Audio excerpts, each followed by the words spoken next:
Hello అండి అందరికీ. Restaurant స్టైల్లో బాంబే చట్నీ ఎలా చేయాలో చూపించేస్తాను రండి. నేను చెప్పిన ప్రాసెస్లో చేయండి. సేమ్ రెస్టారెంట్లో ఎలాంటి టేస్ట్ ఉంటుందో అదే టేస్ట్ అయితే వస్తుంది.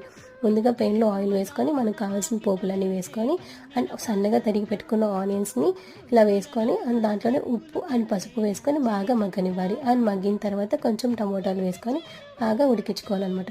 ఉడికించుకునేటప్పుడే 1 గ్లాస్ ఆఫ్ వాటర్ వేసుకొని ఆనియన్స్ బాగా మెత్తబడేంత వరకు ఉడికించుకోవాలి. And 2 table spoons of besan powder తీసుకొని అందులో 1 గ్లాస్ ఆఫ్ వాటర్ వేసుకొని బాగా ఉండలేకుండా కలుపుకోవాలి. అండ్ కలుపుకున్న దాంట్లో బాగా వేసి కలుపుకోవాలన్నమాట.